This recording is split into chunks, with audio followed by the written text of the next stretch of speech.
Oui, Seigneur, tu ne mens jamais. Tu ne faillis jamais.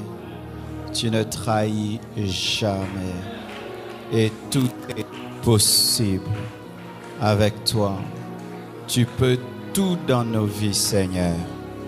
Tu peux aplanir les montagnes, ouvrir la mer, dessécher un océan, reverdir un désert, faire enfanter la stérile, redresser ce qui est courbé, guérir toute maladie, solutionner tout problème. Tu peux tout, Jésus. Nous le croyons, nous le croyons, nous le croyons. Bénis ce 6e jour. Bénis ce message et ces moments de prière. Bénis ton peuple persévérant. Au nom de Jésus-Christ. Amen. Nous acclamons le roi. Amen.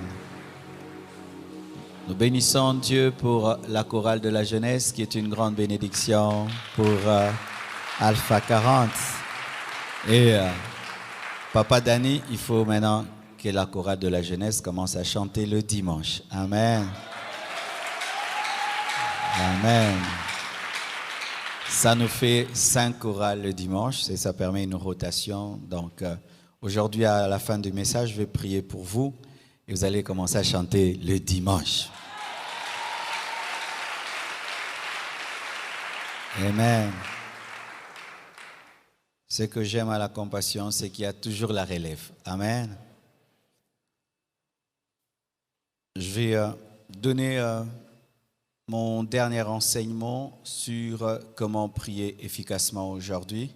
Et à partir de la semaine prochaine, moi je vais seulement enseigner sur la puissance des bonnes œuvres et les fils de la maison vont enseigner sur comment prier efficacement. Je vous salue au nom de Jésus-Christ. Vous êtes forts. Je pensais que ce jeûne n'allait pas me faire maigrir, mais j'ai déjà perdu 3 kilos nétigés. Amen. Nous allons nous tenir debout. Nous allons lire 1 Roi 18, 30 à 39. 1 Roi 18, 30 à 39. Vous y êtes? Élie dit alors à tout le peuple, « Approchez-vous de moi. » Tout le peuple s'approcha de lui. Et Élie rétablit l'autel de l'Éternel qui avait été renversé. Il prit 12 pierres d'après le nombre des tribus des fils de Jacob, auxquelles l'Éternel avait dit, « Israël sera ton nom. » Et il bâtit avec ces pierres un autel au nom de l'Éternel. Il fit autour de l'autel un fossé de la capacité de 2 mesures de sémence. Il arrangea le bois, coupa le taureau par morceaux et le plaça sur le bois. Puis il dit, « Remplissez d'eau 4 cruches et versez-les sur l'holocauste et sur le bois. » Il dit, « Faites-le une seconde fois. » Et ils le firent une seconde fois. Il dit, « Faites-le une 3e fois. » Et ils le firent une 3e fois. L'eau coula autour de l'autel et l'on remplit aussi d'eau le fossé. Au moment de la présentation de l'offrande, Élie, le prophète, s'avança et dit, « Éternel, Dieu d'Abraham, d'Isaac et d'Israël, que l'on sache aujourd'hui que tu es Dieu en Israël, que je suis ton serviteur et que j'ai fait toutes ces choses par ta parole. Réponds-moi, Éternel, réponds-moi, afin que ce peuple reconnaisse que c'est toi, Éternel, qui es Dieu, et que c'est toi qui ramènes leur cœur. » Et le feu de l'Éternel tomba Et il consuma l'holocauste, le bois, les pierres et la terre, et il absorba l'eau qui était dans le fossé. Quand tout le peuple vit cela, ils tombèrent sur leur visage et dirent, « C'est l'Éternel qui est Dieu, c'est l'Éternel qui est Dieu. » Nous acclamons. Asseyez-vous, s'il vous plaît. Comment prier efficacement? Il ne faut pas seulement prier, il faut prier avec efficacité. Ça veut dire qu'il faut que les prières soient exaucées. C'est ça une prière efficace. Une prière efficace, ce n'est pas une prière extraordinaire, une prière qui impressionne les autres, mais c'est une prière exaucée. Si ta prière est exaucée, elle est efficace. Amen. Alors, il y a un homme dans la Bible qui nous est donné comme un exemple de vie de prière. Il s'agit du prophète Élie. Cet homme a paru brusquement dans la Bible. Élie le Tishbite. Brusquement, on ne nous parle pas trop de ses origines, trop de sa famille, trop de son père spirituel. Brusquement, cet homme est apparu dans la Bible avec un merveilleux fils spirituel, Élisée. Cet homme était un homme avec des prières efficaces, de sorte même que dans le Nouveau Testament, lorsque les apôtres veulent exhorter l'Église à la prière, les apôtres parlent d'Élie. Jacques parle d'Élie. Frères et sœurs, je n'aime pas envier les résultats des autres, mais j'aime étudier le processus par lequel ils sont passés pour devenir ce qu'ils sont devenus. Lorsqu'un homme fait des miracles, lorsqu'un homme réussit dans ce qu'il fait, je n'aime pas demander ses résultats à Dieu. J'aime demander à Dieu ses secrets, les principes qu'il a mis en œuvre pour parvenir à ces résultats. Nous voyons un homme qui prie et le feu tombe du ciel sur la terre. Un homme qui prie et pendant 3 ans et demi, il n'y a pas de pluie. Un homme qui prie et puis la pluie tombe. Un homme qui prie, un mort ressuscite. C'était un homme extraordinaire et qui avait des grands principes dans sa marche avec Dieu. Et étant donné qu'en Dieu, il n'y a point d'acception de personne, je crois que si tu pratiques les mêmes principes qu'Élie, tu auras les mêmes résultats que lui. C'est pourquoi avant de nous pousser à prier, nous allons étudier quelques principes qui sont cachés dans sa prière et la manière dont il s'est comporté face à Jézabel, face à Akab et face aux prophètes de Baal et d'Astarté. Cette histoire, lorsque nous l'étudions, c'était un temps crucial dans la vie d'Israël. Israël clochait entre l'Éternel et Baal. Vous imaginez le peuple de Dieu, les fils d'Abraham, les fils d'Isaac, les fils de Jacob, le peuple que Dieu a sorti de l'Égypte à main forte, à bras étendus, un peuple qui a vécu la main de Dieu, qui peut dire que Dieu existe. Un temps, il y a eu un mauvais roi, Akab, qui avait épousé une mauvaise femme, Jézabel, et ces deux ont amené Israël dans l'idolâtrie, dans l'adoration des démons, dans la pratique de l'occultisme, dans le sacrifice humain, car lorsqu'on adore Baal, Baal était un démon qui réclamait aux parents de tuer leurs enfants.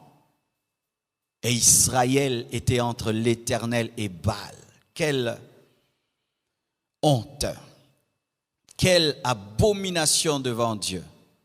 Et Dieu a suscité le prophète Élie afin qu'il puisse rétablir les choses et que clairement en Israël, on puisse savoir qui est Dieu.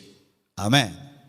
C'est alors qu'Élie va défier les prophètes de Baal et il va leur dire, le Dieu qui répondra par le feu sera le véritable Dieu. Et il a dit, chacun va faire une offrande et cette fois-ci, nous n'allons pas allumer le feu. Que le Dieu vivant répondent par le feu. Et pour révéler son assurance, il demande aux prophètes de Baal et d'Astarté, qui étaient plus nombreux que lui, de faire l'offrande en premier. Et la Bible nous dit que les prophètes de Baal et d'Astarté ont fait l'offrande. Ils ont prié, rien n'est arrivé. Ils ont commencé à sauter, tourner, même se mortifier.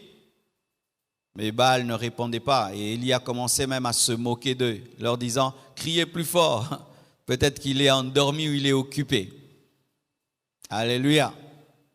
Alors, lorsque c'était son tour, voici ce que Élie a fait. Il n'a pas directement prié. Et les choses qu'il a faites révèlent des grands principes lorsqu'on veut être exaucé. Pousser les hommes à prier sans leur enseigner la prière est une grande erreur. C'est comme donner à quelqu'un une voiture sans lui apprendre à conduire. Et voici ce que Élie va faire. Premier principe. Aujourd'hui, je vais enseigner 10 principes. Premier principe, l'unité et la réconciliation. Pourquoi je dis cela? Lorsque vous lisez 1 Roi 18, verset 30, la Bible dit ceci. Élie dit alors à tout le peuple, « Approchez-vous de moi » et tout le peuple s'approcha de lui. L'unité et la réconciliation. Lorsque tu veux prier Dieu, vérifie l'unité. N'est-ce pas qu'il est écrit que si 2 ou 3 personnes s'accordent pour demander une chose, il faut s'accorder, il faut s'entendre. Certains couples, vous n'êtes pas exaucés parce que vous ne vous entendez pas. N'avez-vous pas remarqué que depuis que vous vous chamaillez, vos prières ne sont plus exaucées? Tu peux être un homme de prière, tu crains Dieu. Si tu ne t'entends pas avec ta femme, Dieu ne va pas exaucer tes prières. Tu peux être une femme de feu, tu ne t'entends pas avec ton mari, Dieu ne va pas exaucer tes prières. Et dans certaines familles, vous êtes dans une même maison, vous ne vous entendez pas, vous vous chamaillez, mais chacun prie beaucoup. Et vous faites un bilan, vous allez remarquer que vous n'avez pas des grands résultats. Parce que comment tu peux avoir un grand Dieu, mais toute ta vie, tu ne vis rien d'extraordinaire? Ah oui, il faut se poser de telles questions. Des fois, ce n'est que la clé unité et réconciliation qui n'est pas respectée. Vous êtes en jeûne, vous avez des ennemis. Vous êtes en jeûne, vous êtes divisés. Vous vous chamaillez tout le temps, mais vous priez. Tu vas faire Alpha 40, mais tu vas en sortir sans aucun résultat. Il a approché le peuple. Ils se sont unis. Il y a eu l'unité et la réconciliation. Avant que le prophète ne prie, il a veillé à l'unité et à la réconciliation. Jésus-Christ a donné à ses disciples sa gloire pour qu'ils soient un. Et dans une église, lorsqu'on est unis, on peut faire des courtes prières et on est exaucé. Mais quand il y a la division, la rébellion dans une église, vous remarquez que la gloire de Dieu s'en va. Frères et sœurs, veillez toujours à l'unité, veillez toujours à la réconciliation. Lorsque tu as déjà expérimenté la puissance de la prière, tu dois devenir un homme faible, un homme qui arrange toujours. Je vois des chrétiens qui sont très rancuniers. C'est la preuve que tu ne connais pas la puissance de la prière. Un homme qui vit de la prière ne peut pas se permettre d'avoir de la rancune. Il fait vite pour arranger parce qu'il sait que ça risque de court-circuiter son système spirituel. Alléluia. Ainsi, il fait très vite pour arranger. Même s'il a tort ou il a raison, il arrange vite. Pourquoi? Il veut avoir un ciel ouvert. Si tu as fait 1 mois de rancune et de division, sache que tu as fait 1 mois d'inexaucement. Et si même tu as vécu quelques exaucements, sache que c'était les miettes de Dieu. Dieu t'a jeté des miettes. Il pouvait te donner plus que cela. Quand est-ce que je peux être en division avec quelqu'un? C'est lorsque ça ne dépend pas de moi. C'est-à-dire que tu t'es humilié, tu as fait le premier pas, mais la personne refuse. Elle veut rester dans son coin, elle ne veut pas. Là, devant Dieu, tu es quitte. Mais il faudrait que tu fasses de tout ton mieux pour être en paix. Mais si cela ne dépend pas de toi, la personne a décidé de te haïr, elle a refusé de te pardonner, là tu es en paix avec Dieu. Mais vous devez faire un effort, l'effort d'arranger, l'effort de vous réconcilier. C'est pourquoi souvent les départements d'intercession dans les églises sont attaqués par la division, par des discordances. Si vous êtes là, président de département, et vous dirigez l'intercession, vous devez veiller qu'il n'y ait jamais de division. 3 intercesseurs contre 5 intercesseurs, 10 intercesseurs qui critiquent leur président. Quand vous priez, le diable se moque de vous parce qu'il connaît la parole de Dieu. L'unité, l'unité. Deuxièmement, la restauration de la communion avec Dieu. Redonner à Jésus-Christ sa place dans ta vie. La repentance, te mettre en ordre, et ce, dans tous les domaines de ta vie. Pourquoi je le dis? La Bible dit toujours au verset 30, « Et Élie rétablit l'autel de l'Éternel qui avait été renversé. » Les Juifs avaient renversé l'autel de Dieu pour bâtir l'autel de Baal et l'autel d'Astarté. Il y avait un sacrilège en Israël, et avant qu'il ne prie, il a d'abord rétabli l'autel de Dieu en Israël, redonné à l'Éternel sa place en Israël avant de prier. Est-ce que l'autel de la croix est rétabli dans ta vie? Est-ce que Jésus-Christ a toujours sa première place dans ton cœur? Est-ce que tu t'es repenti de tous tes péchés? Est-ce que tu as rétabli ta communion avec Dieu avant de prier? On ne prie pas un Dieu en colère. On ne prie pas un Dieu dont l'autel est renversé.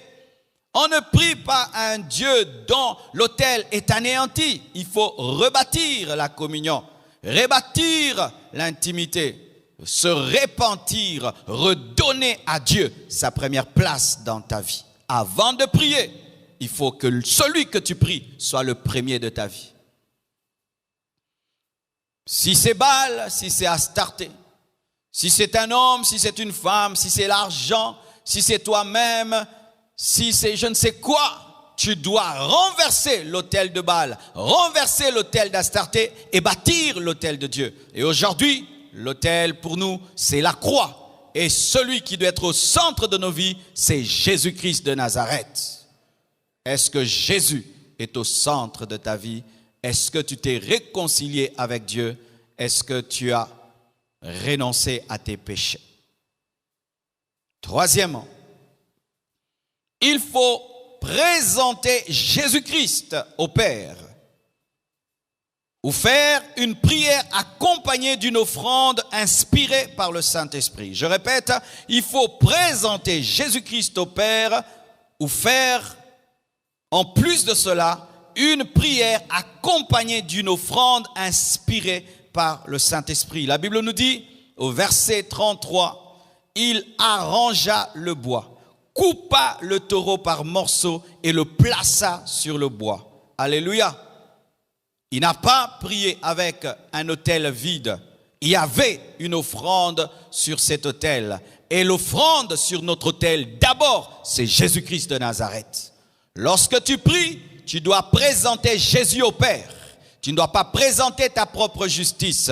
Tu ne dois pas présenter ton estomac vide. Tu ne dois pas présenter tes efforts. Tu dois présenter Jésus. Tu dois prier au nom de Jésus. Rappelez-vous des enseignements sur la prière au nom de Jésus. Dieu ne nous exauce pas. Il exauce son Fils en nous. Il a dit, ce que vous demanderez en mon nom, je le ferai. Quand tu pries, prie au nom de Jésus. Quand tu prie, prie au travers de l'œuvre de la croix. Quand tu pries, compte sur le sacrifice de Jésus-Christ à la croix. Ne te fonde pas sur toi-même, mais fonde ta prière sur l'œuvre de la croix. Il faut un sacrifice sur l'autel. Alléluia. Deuxièmement, après que tu aies prié au nom de Jésus-Christ, le Saint-Esprit peut te demander d'accompagner ta prière d'une offrande. La Bible nous dit que lorsque l'ange est apparu à Corneille, il lui a dit quoi? Tes prières et tes aumônes ont été entendues. Pas seulement les prières, les aumônes aussi. Tu peux faire des prières accompagnées des offrandes et des offrandes que le Seigneur te demande. Lorsque tu pries, n'entends pas seulement Dieu dans le domaine des révélations, qui est l'homme de ta vie, qui est la femme de ta vie, qui est le sorcier, mais aussi en matière des offrandes. Dieu peut te dire, cette prière, tu es en train de demander les études, tu es en train de demander le succès, tu es en train de demander la prospérité, tu es en train de demander un travail, donne aussi une offrande, tu es en train de demander ceci, accompagne ta prière d'une offrande. Alléluia. Il a prié avec une offrande. Et notre offrande, c'est Jésus-Christ. Mais l'Esprit de Dieu aussi peut te dire d'ajouter à Christ une offrande d'amour, une libéralité. Amen. Quatrièmement, il faut se donner soi-même. Il faut te donner toi-même. Jésus-Christ s'est donné. Il est l'offrande. Mais il y a aussi des libations. La Bible nous dit que lorsque Élie a établi l'autel, rétabli l'autel, il a mis l'offrande, mais en plus de l'offrande, il a demandé à Israël de verser 3 fois l'eau. Et cela, c'est la libation. C'est toi la libation. Jésus est le sacrifice principal, toi tu es l'eau. Tu dois te donner toi-même à Dieu. Dieu exauce la prière de celui qui s'est donné à lui-même. Et totalement. On ne dit pas qu'on a versé l'eau 1 fois, ni 2 fois, c'était 3 fois. Et l'homme a 3 parties, le corps, l'âme et l'esprit. Et Dieu te demande de l'aimer de tout ton corps, ton âme, ton esprit. Tu dois te donner totalement. Tu dois verser l'eau 3 fois. Alléluia. Tu dois te donner totalement. Et cette eau est versée sur l'offrande et ta vie, tu la donnes à celui qui a donné la sienne en premier. Offrez-vous pendant ce jeûne à Dieu. Donne ta vie à Dieu. Livre-toi totalement. Et pourquoi je dis que l'eau symbolise la vie? Sachez que Élie, cet Élie-là qui est en train d'invoquer le feu, il avait prié pour qu'il n'y ait pas la pluie. Et lui qui a demandé qu'il n'y ait pas la pluie, va auprès du peuple pour demander de l'eau. Où allait-il avoir cette eau? C'était leur réserve, c'était leur vie.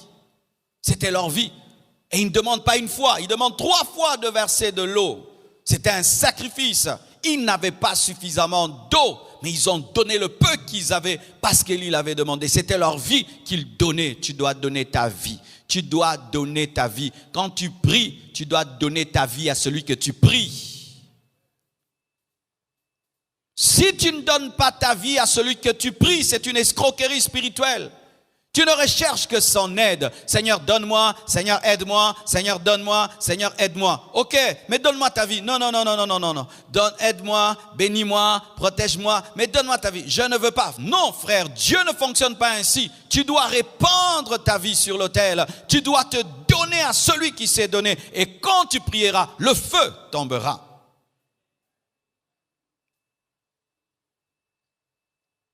Cinquièmement, il faut connaître celui que tu pries. La Bible nous dit, au moment de la présentation de l'offrande, Élie le prophète s'avança et dit, Éternel Dieu d'Abraham, d'Isaac et d'Israël. Il savait à qui il s'adressait. Il ne priait pas en l'air, il ne priait pas un Dieu inconnu. Il savait que celui qu'il priait s'appelait l'Éternel, qu'il était le Dieu d'Abraham, d'Isaac et d'Israël. Il connaissait celui qu'il priait. Connais-tu celui que tu pries? La grandeur de la révélation que tu as va déterminer la grandeur de ton exaucement. Il y a des gens, pour eux, Dieu ne donne que le spirituel. Vous aurez le spirituel pendant cette retraite. Et d'autres, Dieu ne donne que le matériel. Vous n'aurez que le matériel. Mais d'autres croient que Dieu peut donner le spirituel et le matériel. Et vous aurez le spirituel et le matériel.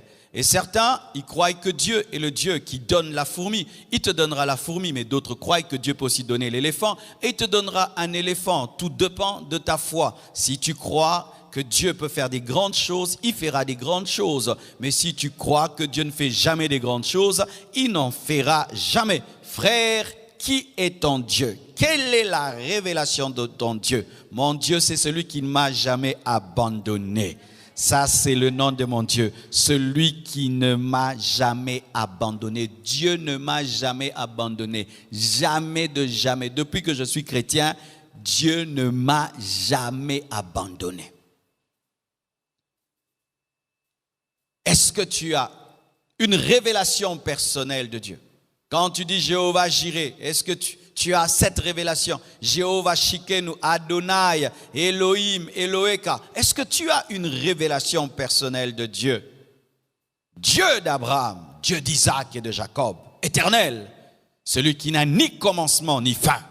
Il était en train de prier, celui qui n'a ni commencement ni fin.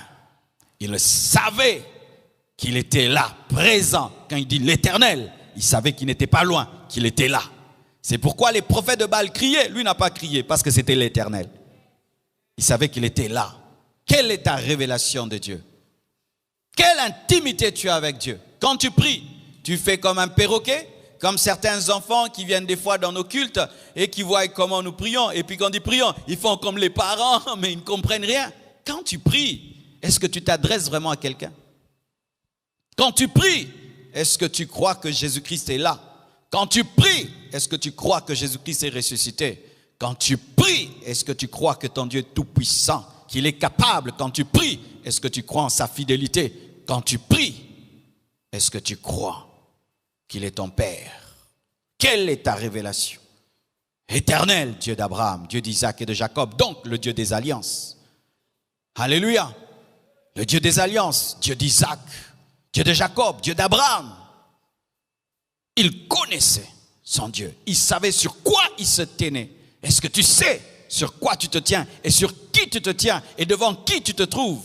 Certains, votre manière de prier, on voit que tu ne traites pas Dieu comme un roi. Devant les autorités de ce monde, il faut voir comment tu es respectueux. Mais à l'église, tu n'es pas respectueux. Tu n'as aucune révérence dans ta manière de te tenir devant Dieu. Mais tu vois comment tu es à carreau devant les autorités de ce monde. Comment tu es respectueux devant les autorités de ce monde. Mais quand il s'agit de Dieu, tu es négligent. Pourquoi? Ton Dieu est petit. Et comme il est petit, il fera des petites choses dans ta vie. Commence par respecter Dieu avant de réclamer des grandes choses. Commence par honorer Dieu avant de réclamer des grandes choses. Commence à le traiter comme un roi avant de te réclamer qu'il te traite comme un prince. Car s'il n'est pas roi, comment il va te traiter comme un prince? Il connaissait le Dieu qu'il priait. Et moi, je prie Jésus-Christ de Nazareth. Je prie Jésus-Christ de Nazareth. Je prie Jésus-Christ de Nazareth. Je prie Jésus-Christ de Nazareth qui est le chemin, la vérité et la vie. Il est le Fils de Dieu. Il est aussi Dieu, l'alpha et l'oméga, la clé qui ouvre le ciel, la porte du paradis. Alléluia. Il a reçu le nom qui est élevé au-dessus de tout autre nom. Et en son nom, tout genou fléchit au ciel, sur la terre et sous la terre. Est-ce que tu as la révélation de Jésus-Christ? Il faut connaître celui que tu pries. Sixièmement, il faut prier pour la gloire de Jésus-Christ. Il faut prier pour la gloire de Dieu. Il dit quoi? Que l'on sache aujourd'hui que tu es Dieu en Israël. Il avait une motivation pure. Il ne cherchait pas à démontrer qu'il est terrible, qu'il est terrible. Sa première motivation lorsqu'il invoquait le feu, ce n'était pas de prendre une photo pour la mettre sur Facebook, mais c'était pour qu'on sache que l'Éternel est Dieu. Des fois, mes frères, nous échouons seulement dans la motivation. Quand tu pries, Dieu te pose toujours une question. Pourquoi tu veux que je le fasse? Seigneur, utilise-moi puissamment. Pourquoi tu veux que je t'utilise puissamment? Seigneur, enrichis-moi. Pourquoi? Quelle est ma part dans ta richesse? Quelle est ma part dans ce miracle? Quelle est ma part dans cette onction? Quelle est ma part dans ce que tu me demandes? Que l'on sache que tu es Dieu. Il cherchait à rétablir l'honneur de Dieu. Purifiez vos motivations et Dieu vous exaucera. Ne tombez jamais dans la rivalité, dans la compétition. Si tu veux perdre la faveur de Dieu quand tu pries, commence à faire des choses par rivalité. Commence à demander des choses par compétition. Commence à demander des choses pour prouver aux autres. Commence à demander des choses pour ta propre gloire. Tout d'un coup, la grâce s'arrêtera parce que Dieu ne vient pas te glorifier, il vient se glorifier en toi. Il vient se glorifier en toi. Alléluia. C'est des fois délicat parce que autour de nous, les gens nous défient, les gens nous poussent à prouver des choses. Et des fois, tu peux tomber dans la chair dans ta manière de prier. Imagine, une femme a des enfants et puis te dit, toi, tu n'as pas d'enfants. Tu sais que tu peux aller prier seulement pour elle. Seigneur, donne-moi des enfants, je vais prouver à cette femme-là. Et ça, tu tombes dans le piège. Un homme de Dieu peut te défier. Oh, toi, je ne vois même pas de miracles dans ton ministère. Il n'y a pas de miracles. Toi, tu prêches seulement. Tu risques d'aller jeûner sur des montagnes seulement pour ces pasteurs-là. Tu as perdu ton temps. Et toi, là, tout le monde se marie. Et tu ne te maries pas. Et tu risques de demander le mariage rien que pour prouver quelqu'un. Alléluia. Ne le faites pas. Faites tout pour la gloire de Dieu. Faites tout pour la gloire de Dieu.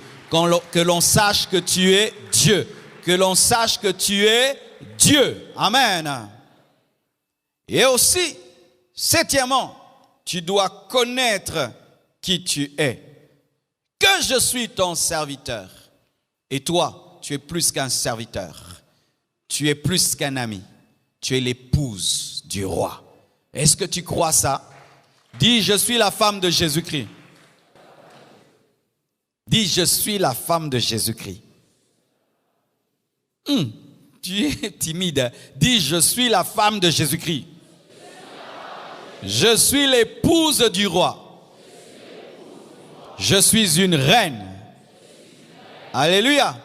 Si tu es la femme du lion de la tribu de Juda, donc tu es aussi la lionne de la tribu de Juda. Alléluia. Tu dois apprendre à rugir. À rugir. Tu dois te connaître. Tu dois te connaître. Et ça, ce n'est pas de l'orgueil. Tu dois connaître. Élie savait qu'il était un prophète et il savait qu'il était un serviteur de Dieu.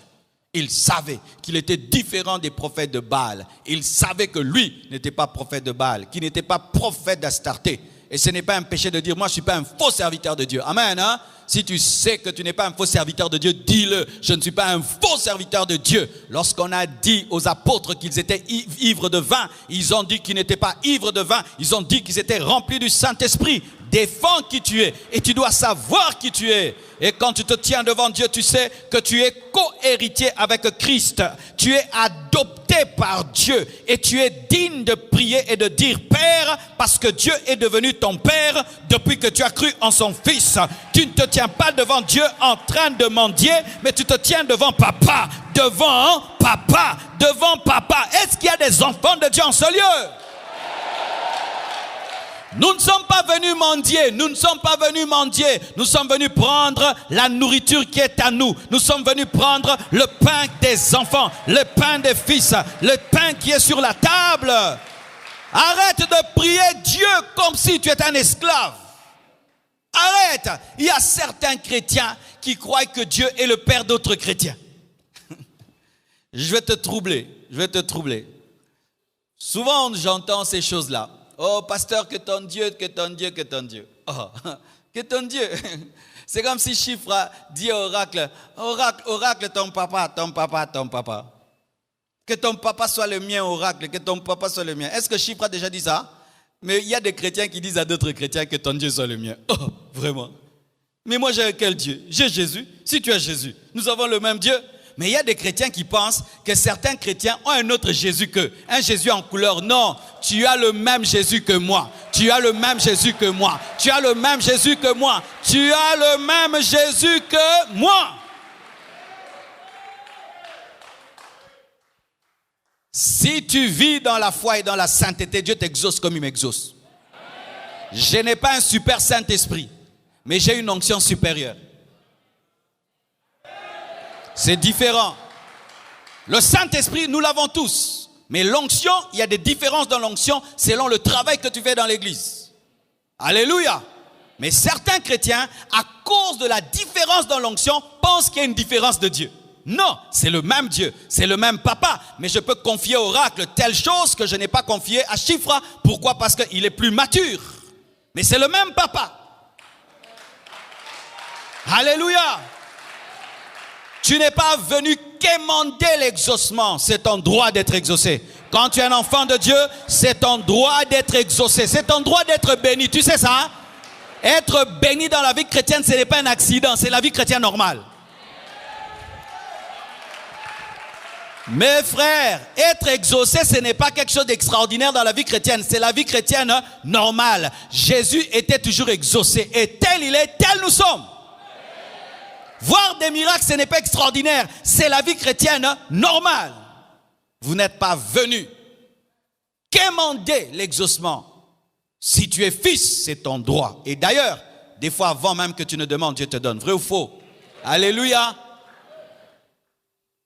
Tu dois savoir qui tu es, avoir de l'assurance. Et des fois, tu peux connaître l'assurance d'un chrétien lorsqu'il prie. Tu peux savoir que celui-ci, il sait qu'il est fils. Celui-ci, il sait qu'il est. Et celui-là, il ne sait pas. Et des fois, il y a des prières compliquées qui cachent beaucoup d'incrédulité.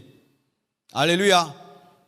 Si je veux demander, par exemple, que Dieu guérisse quelqu'un, je ne vais pas me compliquer la tâche. Je vais dire, Père, au nom de Jésus, guéris-le. Amen. Qu'est-ce que je vais encore dire? Seigneur, Seigneur, alléluia. Alléluia, Seigneur, Seigneur, Seigneur. Il a trop souffert, je sais.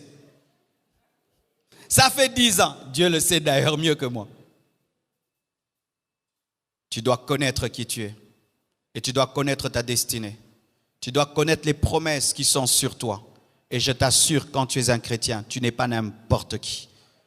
Tu es la personne la plus privilégiée sur la terre, si tu ne le sais pas.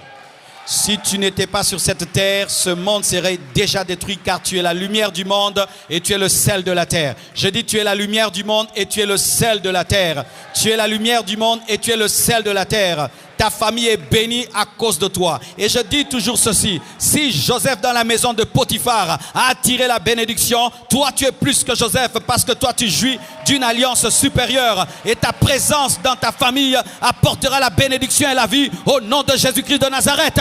Tu dois connaître qui tu es et prie avec assurance et demande des grandes choses. Demande des grandes choses. Et aussi, il faut prier selon la volonté parfaite de Dieu. La Bible dit ceci, et que je fais toutes ces choses par ta parole.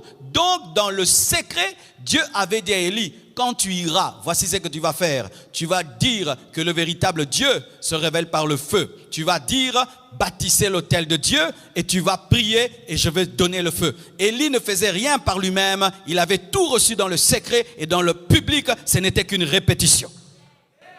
C'est ce qu'on dit sur Jésus-Christ. Il ne faisait que ce qu'il voyait au Père. Jésus-Christ fonctionnait comme ça.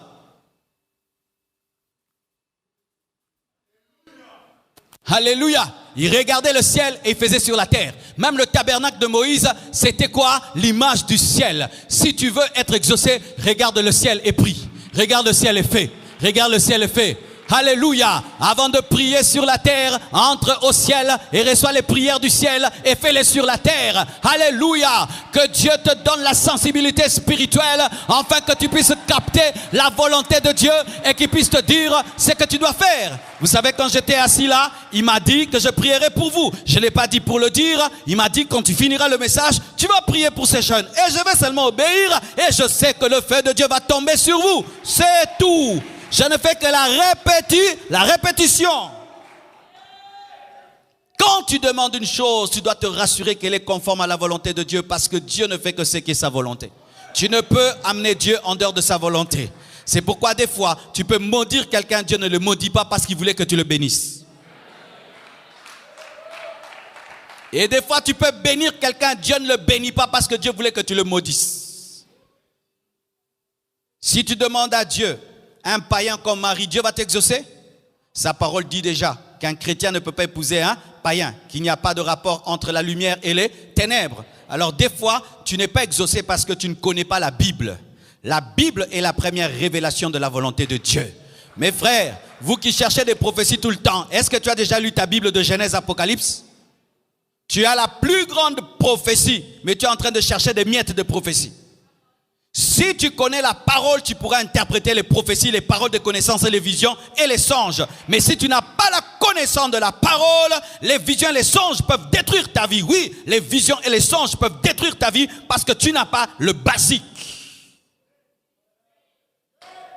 Les choses que tu demandes, est-ce que c'est la volonté de Dieu? Tu es en train de dire à Dieu de bénir un voyage dans lequel tu as menti. Tu vois ça? Est-ce que Dieu bénit le mensonge? Mais tu dis, Seigneur, je fais que je voyage. Mais tu as là-bas, tu as mis un nom qui n'est pas le tien, l'âge qui n'est pas ton âge. Tu as dit que tu pars, tu reviendras. Mais tu sais dans ton cœur que tu ne reviendras jamais.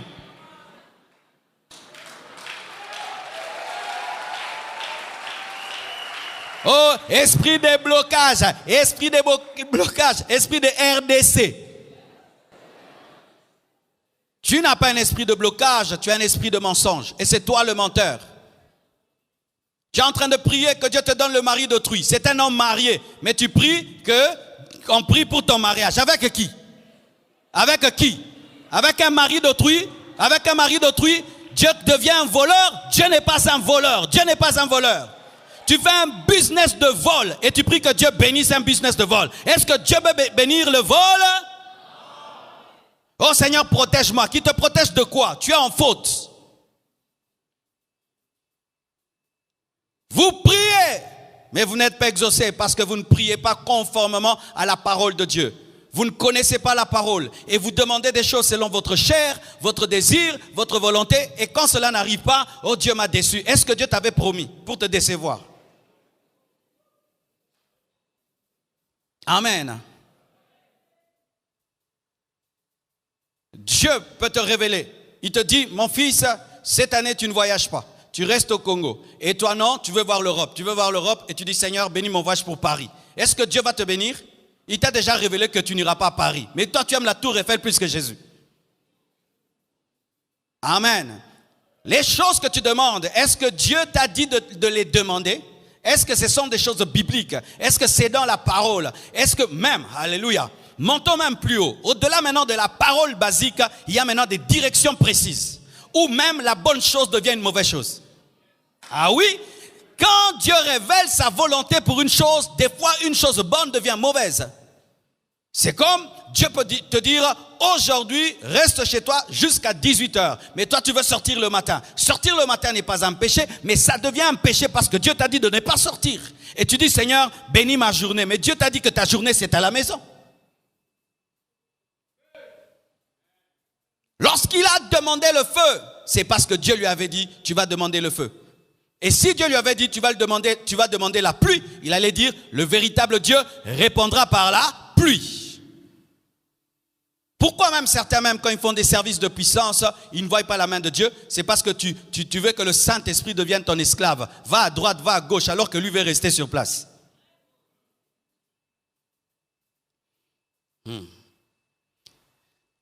Quantièmement encore? Neuvièmement, acclamez pour vous-même. Il faut insister. Dites, il faut insister. Au verset 37, la Bible dit, réponds-moi, Éternel, réponds-moi. Réponds-moi, Éternel, réponds-moi. Il n'a pas dit, réponds-moi. Mais il a dit, réponds-moi, Éternel, réponds-moi. Il pouvait dire, réponds-moi. Mais il a dit, réponds-moi, Éternel, réponds-moi. Et lorsque vous étudiez Élie était un homme très déterminé, très assidu. Vous voyez, lorsqu'il a demandé que la pluie tombe, il a prié 7 fois. 7 fois, il a prié. C'était un homme déterminé. C'était un homme qui ne lâchait pas facilement. Frère, je vais te dire la vérité. Il y a des choses que tu demanderas, Dieu les donnera directement. Mais il y a d'autres, tu devras insister. Et pas parce qu'il y a un démon. Des fois même, c'est vrai, il y a des puissants des ténèbres qui peuvent s'y opposer, comme cela est arrivé avec Daniel. Mais des fois, c'est Dieu seulement qui veut tester ta détermination. Vous voyez, lorsque Bartimée était en train de crier, Jésus-Christ l'entendait, mais il a laissé crier davantage. Alléluia. Il a entendu dès la première fois, mais il voulait savoir s'il le voulait vraiment. Et des fois, quand tu pries, Dieu veut tester si vraiment tu le veux. Je me souviens au début de ma vie chrétienne, je faisais des choses terribles. J'entrais dans la prière et je disais, Dieu, aujourd'hui je ne vais pas sortir d'ici si tu ne me parles pas. Qui a déjà fait ça? Et puis j'entrais. Seigneur, aujourd'hui, si tu ne me parles pas, je ne lâche pas. 1 heure, il ne parle pas. 2 heures, il ne parle pas. Je commence à regarder la montre. 3 heures. Ah. Ok, comme tu veux. Mais quand j'ai lu l'histoire d'Heidi Nabala, je me suis vraiment repenti. Heidi Nabala, quand il a lu la parole de Dieu, il s'est rendu compte que Dieu pouvait faire aujourd'hui les miracles qu'il a fait hier. Il est allé dans une grotte prier. Et il a dit, je vais jeûner jusqu'à ce que Jésus m'apparaisse. Et Heidi Nabala est entré dans cette grotte. Il a commencé à prier. Il était faible, fatigué comme tout. Et il a dit, si je vais mourir, je mourrai. Mais je ne peux pas servir Dieu sans puissance. Jésus doit m'apparaître. Et Jésus lui est apparu. Et cet homme, Dieu l'a utilisé, je vous assure. C'est parce que nous, les Congolais, on ne parle pas trop. Mais peut-être que Dieu l'a utilisé même plus que tous ces grands hommes de Dieu américains dont vous entendez parler. C'était extraordinaire. Il était même devenu un paralytique, mais même assis sur une chaise roulante, il disait à d'autres paralytiques de marcher. Et lui n'avait même pas besoin de chorale, non. Il parlait en swahili, pas de français, pas de lingala, et un message très simple. Et lui, quand il tenait les croisades, vous savez ce qu'il faisait? On mettait devant lui les paralytiques. Les premières personnes, c'était des paralytiques, vraiment là, et des vrais, après des personnes normales. Tu t'imagines, tu es en train de prêcher là, tu vois 1000. Et il finissait et puis il dit, Kwa jina la Yesu, Musimame. Et les gens commencent à sauter. Et le prix, c'était quoi? L'insistance. Tu pries, mais tu n'es pas déterminé, c'est ça ton problème. Tu lâches vite. Tu quittes une requête pour une autre. Pendant un temps, tu demandes telle chose, quand ça n'arrive pas, tu lâches. Et tu pries, ça n'arrive pas, tu lâches. Et tu as beaucoup de chantiers spirituels.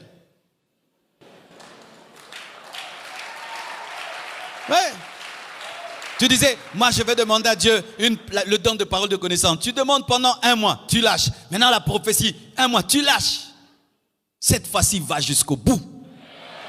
Va jusqu'au bout. Va jusqu'au bout. Insiste, insiste, demande, cherche, frappe, frappe, frappe, frappe, frappe, frappe, frappe, frappe. Frappe, sois comme Jacob. Je ne te lâcherai pas si tu ne me bénis pas. Il a tenu l'ange jusqu'à ce qu'il ait été béni. Prie avec détermination.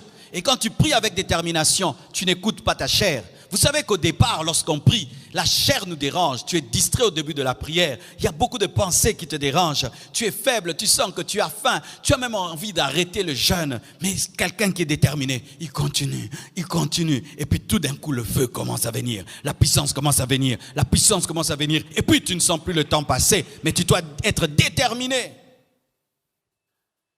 Je ne te mentirai pas. Prier, ce n'est pas toujours facile. Ce n'est pas toujours facile de prier. C'est toujours une guerre. Même si tu as 50 ans de vie de prière, tous les jours, tu dois te battre. Tu dois te battre. Mais certains, vous lâchez facilement. Tu pries bien lundi, mardi, tu ne pries pas. Tu as une requête, tu la lâches. Tu as 2 requêtes, tu lâches. Mais frère, va jusqu'au bout. Jusqu'à avoir un témoignage.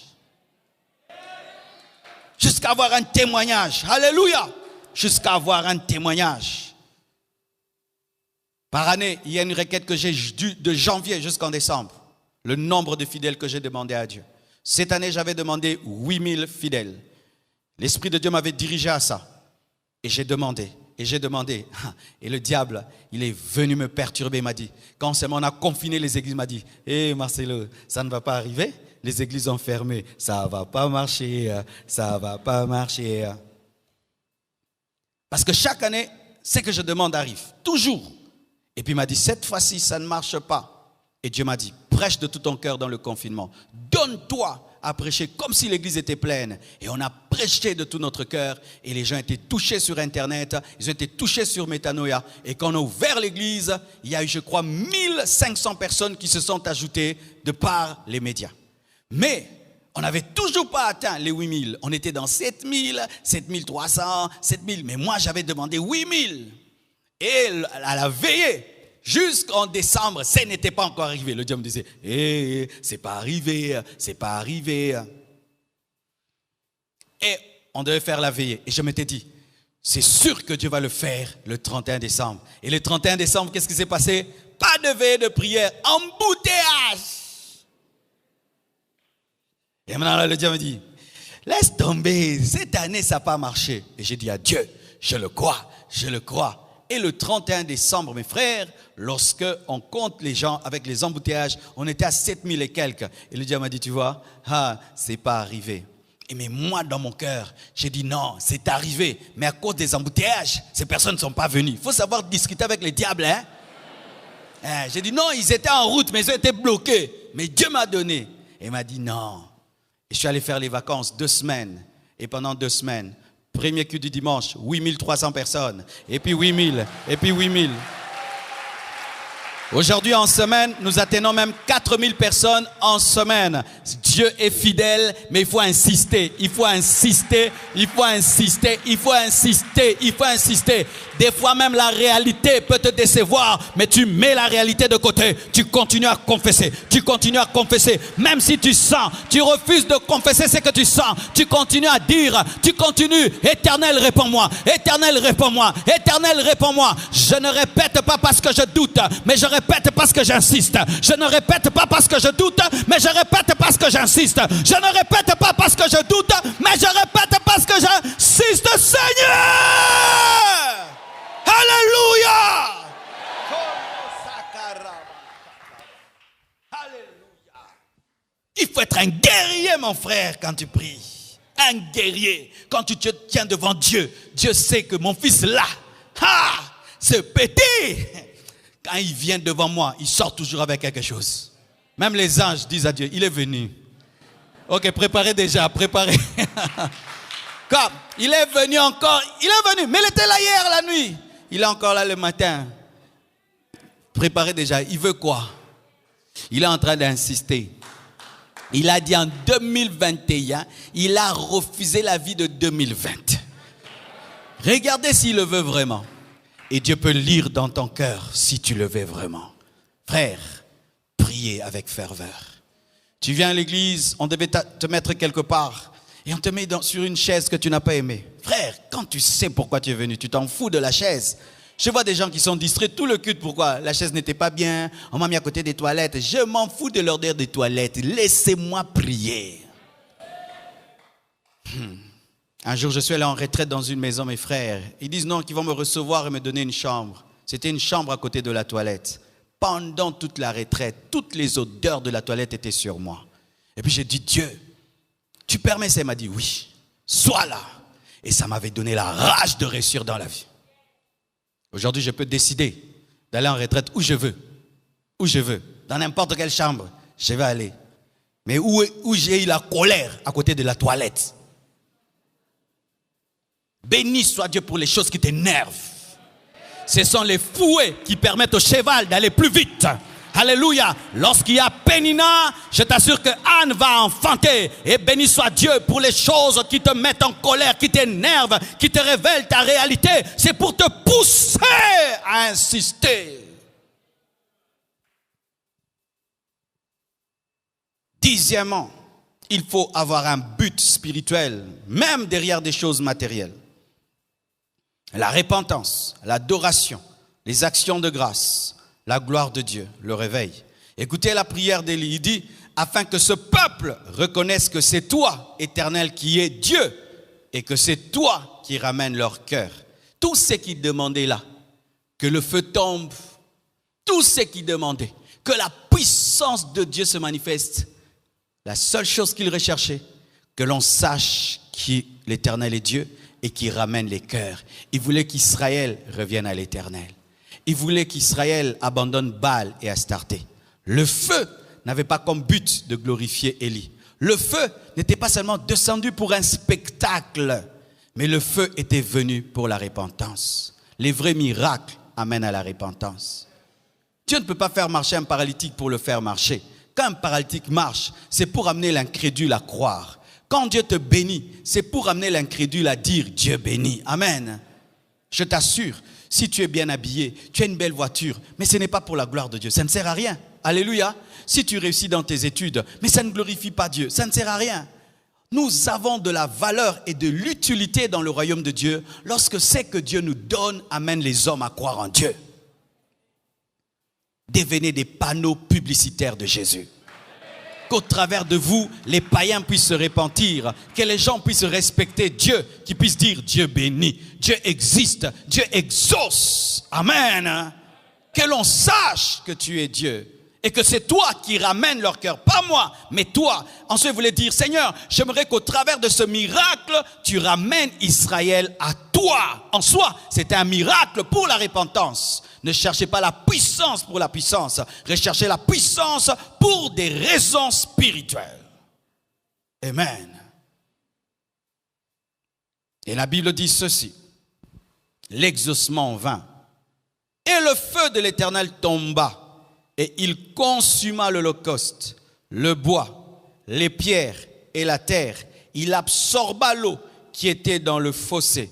Quand tout le peuple vit cela, comme Élie l'avait demandé, ils tombèrent sur leur visage et dirent, c'est l'Éternel qui est Dieu, c'est l'Éternel qui est Dieu, il a été exaucé. Oh, alléluia. Étudions un peu cet exaucement. Il a demandé que le feu tombe et le feu est tombé.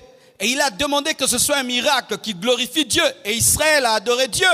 Ils sont tombés sur leur visage. Et il a voulu que ce soit un miracle qui amène à la repentance. Et ils ont dit, c'est l'Éternel qui est Dieu. C'est l'Éternel qui est Dieu. En plus, il a coupé les têtes des prophètes de Baal. Je me suis toujours posé cette question. Comment il a pu couper leurs têtes? Lui qui était un vieillard. Ils étaient paralysés. Comment on peut couper la tête d'un? Tu ne fuis pas. Ils sont en 850, ils attendent. Dieu va te donner un miracle paralysant. Un miracle paralysant, paralysant. C'est-à-dire Dieu agit dans ta vie, les gens font...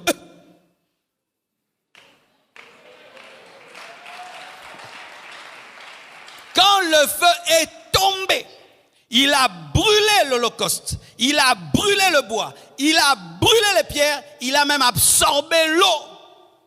Quand les prophètes de Baal ont vu ça, ils sont restés, mana, mana, qu'est-ce que c'est? Quand on dit man, c'est qu'est-ce que c'est? Dieu te donnera un exaucement, qu'est-ce que c'est? Un exaucement, qu'est-ce que c'est? Ça, c'est quoi? Ça, c'est quoi?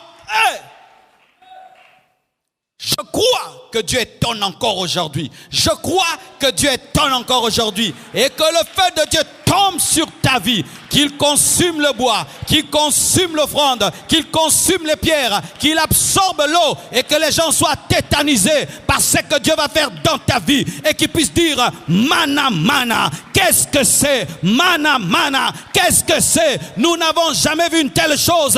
Mana, mana, qu'est-ce que c'est? Et qu'au travers de ce que Dieu fera dans ta vie, que ta famille se répande, que ton quartier se répande, que tes amis se répandent, que les gens viennent à lui et puissent l'adorer, qu'au travers de ton exaucement, qu'il y ait des louanges, des actions de grâce, de l'adoration. Je prie, Seigneur, que tu fasses de moi un motivateur d'adoration, un propulseur d'adoration, qu'au travers de ma vie, des hommes puissent chanter, puissent dire Dieu est fidèle, Dieu est capable, Dieu ne ment jamais. Frère, Dieu veut t'utiliser pour amener des hommes à tomber sur leur visage, pour l'adorer, à se convertir, à se repentir. Lorsque tu tiendras ton bébé, ton médecin va se repentir. Lorsque tu tiendras ton bébé, ton médecin va se repentir. Lorsque tu tiendras ton bébé, ton médecin va se repentir. Lorsque tu tiendras ton bébé, ton médecin va se repentir. Mana, mana, qu'est-ce que c'est?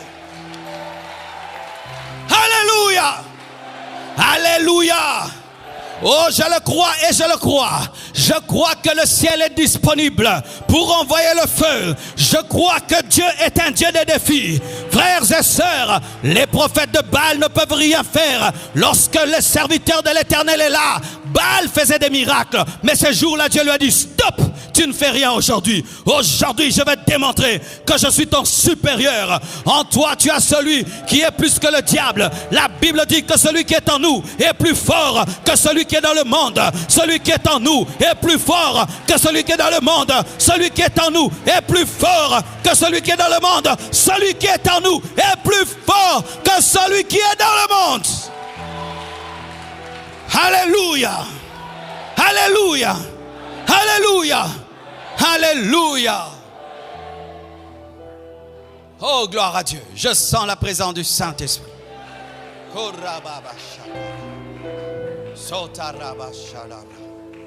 Oh, chorale, mettez-vous là, je vais prier pour vous. Aujourd'hui, nous serons ponctuels. Et connecte-toi à l'onction qui va couler sur la chorale. Car l'onction fonctionne comme l'électricité. N'aie pas des isolants spirituels. Et tu seras contaminé. Soyez debout, soyez debout. Et tu seras contaminé.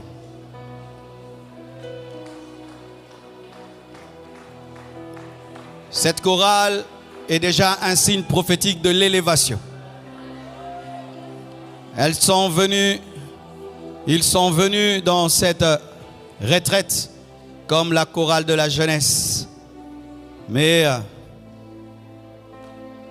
Ils sortiront de cette retraite comme la chorale de l'église, la chorale du dimanche.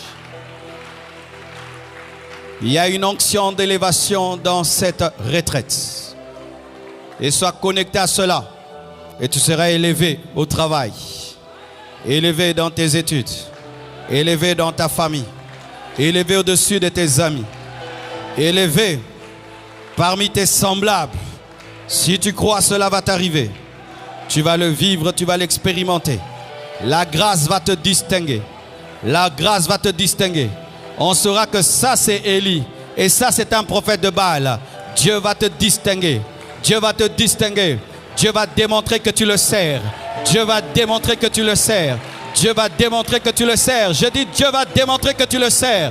Dieu va démontrer que tu le sers. Levez la main, levez les mains.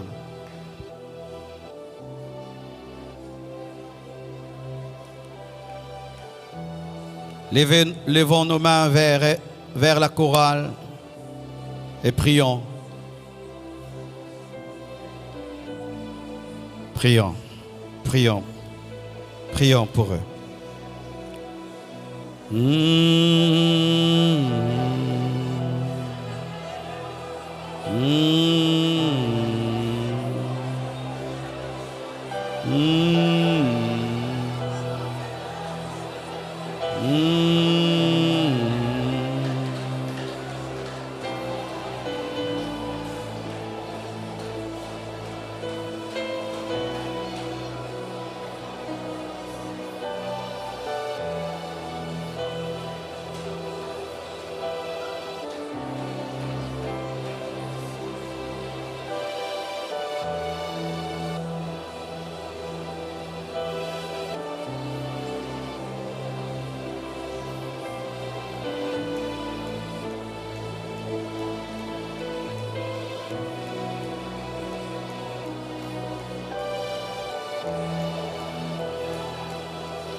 Presence, presence, presence, presence, presence. Presence, presence. Le Seigneur veut t'élever par sa grâce et sa faveur. Merci, Père. Père, au nom de Jésus-Christ, je te présente cette chorale que tu as décidé d'élever pendant Alpha 40. Je te prie de la oindre. Oins-les, oins-les, afin qu'ils soient à la hauteur de la tâche que tu leur confies. Car ce n'est ni par force, ni par puissance, mais c'est par ton esprit.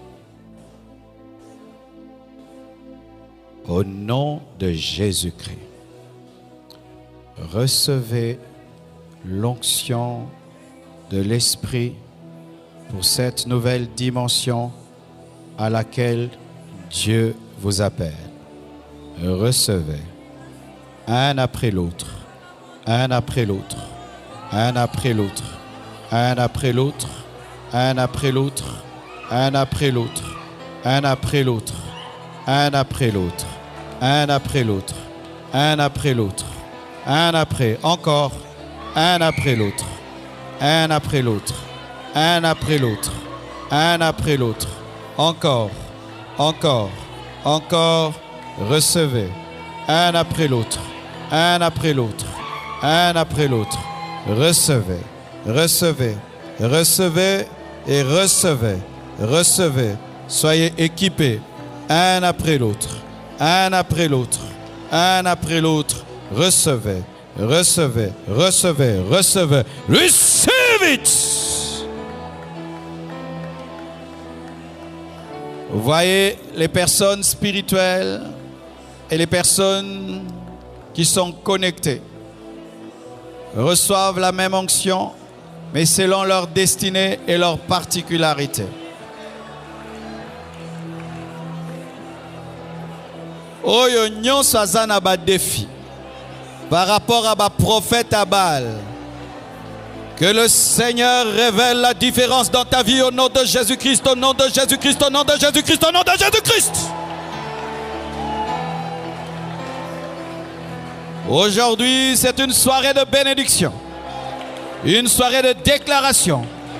Au nom de Jésus, domine au milieu de tes ennemis, domine au milieu de tes ennemis, domine au milieu de tes ennemis, domine au milieu de tes ennemis, domine au milieu de tes ennemis, domine au milieu de tes ennemis, domine, domine, domine, domine, domine, domine, domine, domine, domine. Je dis encore au nom de Jésus, domine au milieu de tes ennemis. Même si un serpent t'a mordu, jette-le dans le feu, jette-le dans le feu, jette-le dans le feu, jette le serpent dans le feu. Domine au milieu de tes ennemis. Là où on t'a maudit, c'est là où Dieu te bénit. Là où on t'a maudit, c'est là où Dieu te bénit. Là où on t'a maudit, c'est là où Dieu te bénit. Là où on a déclaré que tu vas échouer, c'est au même endroit que tu vas réussir. Face au prophète de Baal, le feu de Dieu tombe sur ta vie. Face au prophète de Baal, le feu tombe sur ta vie. Au nom de Jésus-Christ. Alléluia, alléluia, alléluia. Réussis plus que ceux qui ont les fétiches. Ils ont les fétiches, mais toi tu vas réussir plus qu'eux. Ils ont la magie, mais toi avec l'Éternel, tu vas faire tomber le ciel sur la terre. Au nom de Jésus-Christ de Nazareth, je déclare la chute des prophètes de Baal et d'Astarté dans ta vie. La confusion d'Akab, la confusion de Jézabel, la confusion d'Akab, la confusion dans le camp de Jézabel au nom de Jésus. Oh Jésus, Jésus, Jésus, Jésus, Jésus, Jésus, Jésus, Jésus. Jésus, Jésus, Jésus, Jésus, Jésus, au nom de Jésus, celui qui a prononcé des paroles négatives dans ta vie sera confondu. Celui qui a prononcé des paroles négatives dans ta vie sera confondu. Je proclame la confusion des maudisseurs. Je proclame la confusion des maudisseurs. Je proclame la confusion des maudisseurs au nom de Jésus-Christ de Nazareth, au nom de Jésus-Christ de Nazareth. Oh, gloire à Dieu, gloire à Dieu, gloire à Dieu, gloire à Dieu, gloire à Dieu. Fraîche, fraîche, fraîche, fraîche, fraîche, fraîche.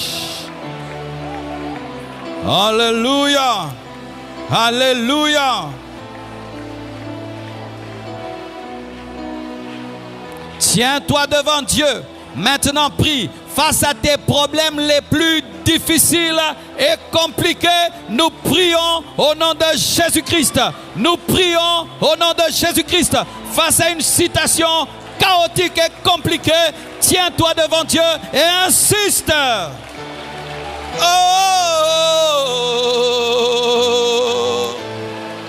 alléluia. Oh, il règne. Il agit encore. Il prouve combien il est puissant, glorieux. Oh. À la télévision, priez. Sur Internet, priez. Priez. Dans toutes les salles, priez, priez, priez. Au gradin, priez, priez, priez, priez. Même vous qui êtes au deuxième gradin, priez.